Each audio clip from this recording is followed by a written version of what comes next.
The Libido Doctor is in.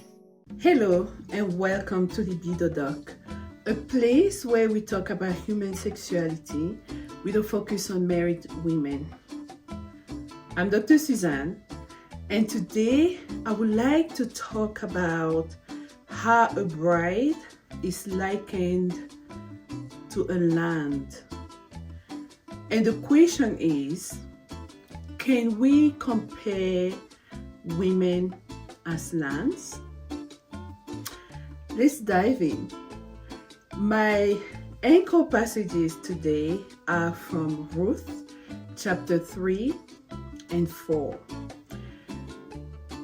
Just to give you a quick background of who Ruth is, we have to go back to the beginning of the book where we learn about Naomi, who was married to an Israelite. She's an Israelite, but the family decided to go to the land of Moab. And while there, her two grown sons got married to two ladies. One was Ruth, the other one was Orpah. And all of a sudden, tragedy hit. The husband died, the two sons died. Naomi decided to return to her home country, and her daughter-in-law, Ruth, decided to hold on to her, telling her, "Your God is going to be my God. Wherever you go, I will follow." So Naomi goes back with her. And because she's older, she doesn't really have strength to take care of herself. Ruth goes out there and works hard to bring food back home. And one of the things she does is to go to the land of a rich man in town and glean to get, some provisions for her mother-in-law and her. I don't believe she knew who was the owner of the land. It just so happened she was there. So when Naomi learns that she is at Boaz's land, she tells her to stay there. But then in chapter 3, we see the strategy she's giving her. She tells her to clean herself, be beautiful, and then at night go lay at the feet of Boaz. And it was probably a code to let Boaz know that she likes him and she wanted to be with him. So Boaz in the middle of the night wakes up because she removed the cover from his feet and he's probably cold, and he wonders, "Who are you?" But he has already noticed Ruth because he thought she was a hard worker and she was very caring toward her mother-in-law. So they talk, and he promised to her that he will take care of her, meaning he will go and ask for her to be his wife. But there is a kinsman. Remember, in the laws given to Moses, there was a particular one that states that if a man dies and he doesn't have children, his brother or the next of kin was supposed to take his wife to give him a name, right? To give babies to his wife, so the babies can carry the name of the deceased husband. So Boaz knew that there was someone who was closer to Ruth's deceased husband, but he had to position himself. So see what he does. He goes to the gate, calls the elders, calls the guy, and instead of asking for Ruth's hand, he talks about the land of Naomi. The land Naomi's husband owned before he left. So he tells the guy, "Hey, do you want to purchase back Naomi's land?" And the guy says, "Of course." Then Boaz says, "It comes with Ruth, the widow." And the guy is like, "Oh no, I don't want Ruth. I don't want that. I want to keep my legacy clean and intact." So he rejects the offer, and Boaz positions himself to then purchase Naomi's land and get Ruth as the wife. So the land is a little bit like the bride price, but it's also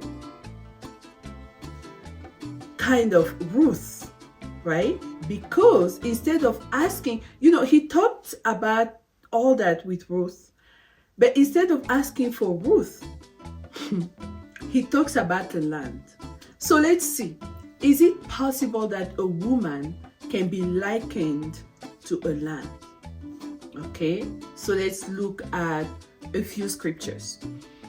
If you have a land, if you are in agriculture, you know that in order to bring forth harvest, you have to plant first. So as humans, where do we get the seeds from? If you look in 2 Corinthians chapter 9 and verse 10, it tells us that God is the giver of seed. He gives the seed to the man, because you know that when the man plants the seed in a woman's womb, she gives him the fruit of the womb. So women are designed to bring fruit. Remember in Genesis 1:26-27, we have the mandate to be fruitful. So the partnership between the man and the woman is the man sowing the seed and the woman bringing forth the fruit, right? She is like the earth and he's the sower. Let's look at the parable of the sower. It's in the book of Matthew, chapter 13, verse 3-9, where Jesus is talking to the crowd, and he likens the kingdom of God to a sower who goes out to sow. He sows some seeds on the wayside, and those seeds are devoured by birds. They don't even have time to germinate. Then he sows some seeds on a stony place. And because it's stony, there's not enough earth to allow the roots to go deep and bring forth any fruit. So when the sun comes, destroys the plants. Then he sows in a thorny place, meaning that the soil is there, but at some point the thorns choke the seed. Then he also sows in a good land, in a fertile land, and he brings forth 30-fold, 60-fold, 100-fold.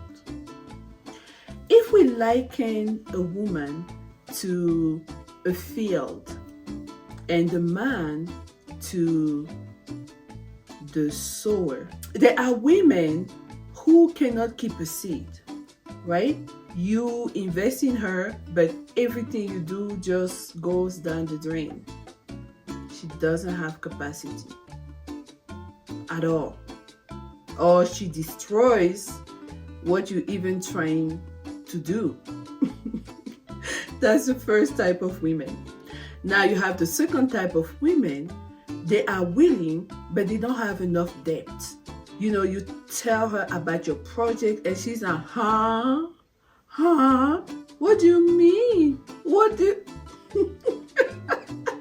So you can try to remove the stones and build her up and try to, dress her up and be, have her be your trophy wife, but there is no depth. There's nothing. There's nothing. Then you have the third type of women who could, you feel that she can take your seeds, but her character is just so not polished that those seeds you plant, they grow, and then all of a sudden she does something, bam! And everything, the harvest goes down the drain. Then now you have the women who are good soils. Those are the wise women. And among the wise women, you have the ones who brings you forth 30-fold, 60-fold, 100-fold.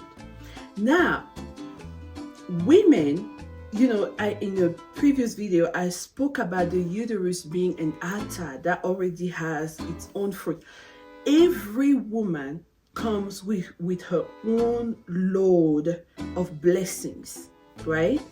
But because God gives the seeds to the man, it depends on where he's sowing the seeds. So if he's sowing the seeds in a woman that has the capacity to bring 30-fold, that's all he gets. And even if he has more seeds, she's already saturated. She cannot do more. If he is with a woman who can bring forth 60-fold, which is not bad, right? He will get that. But if he has more seeds, or if he has more ambition, or if he has more dreams, and if he wants to have more reach, at 60-fold, he stopped there. Okay? Now, if he has a woman who brings forth 100-fold, not only she will bring forth the seeds he's planting, but through her own fruit, through her own wisdom, she will bring forth more. That's when you see those women who have witty ideas. They just assess a situation and tell you, we should do this. Let me bring this forth. Let me do this. These are the type of women that can look at a man, dust him, and see the gold under.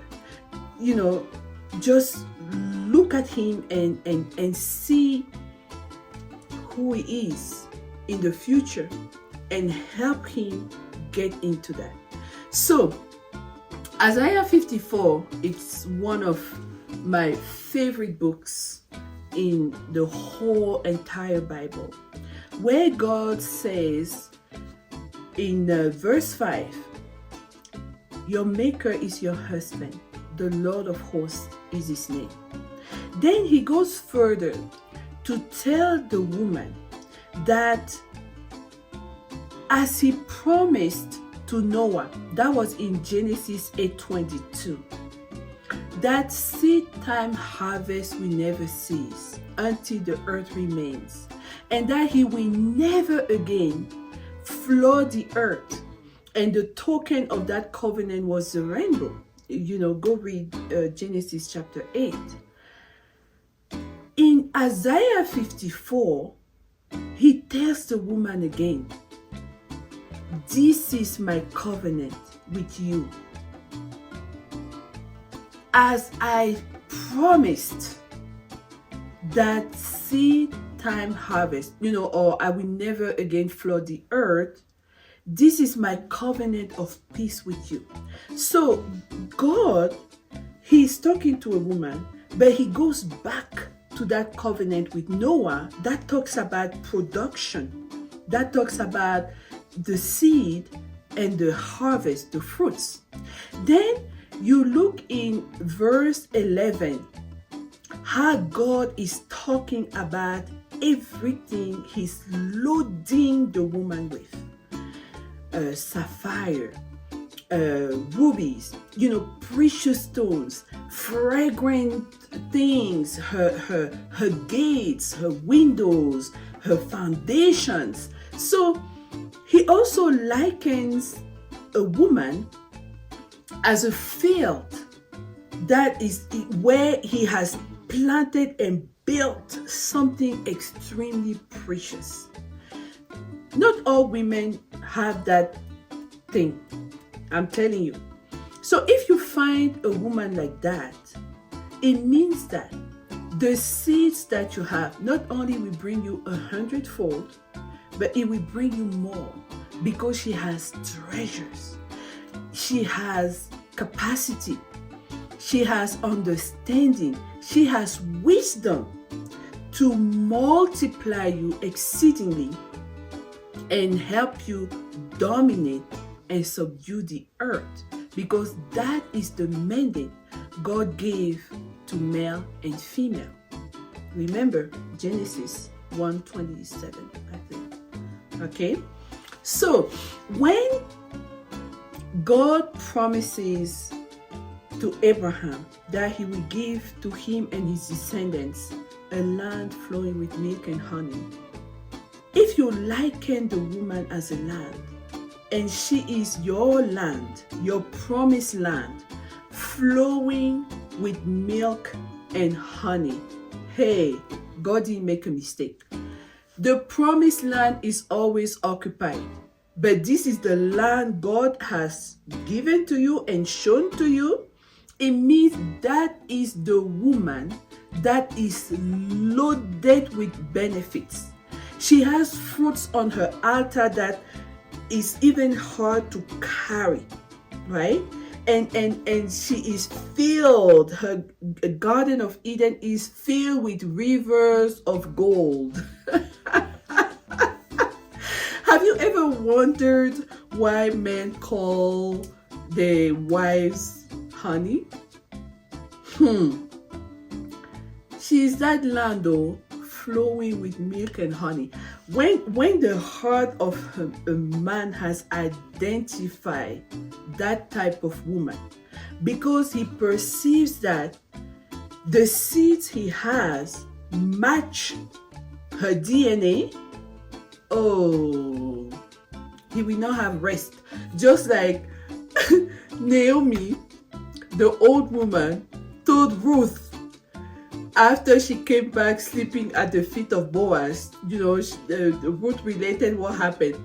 Naomi told her, the man will not have rest until he does what he said. Meaning that when a man is in love and he has seen a field that is a prime property, prime land with promising returns, he will not sleep until he obtained that field.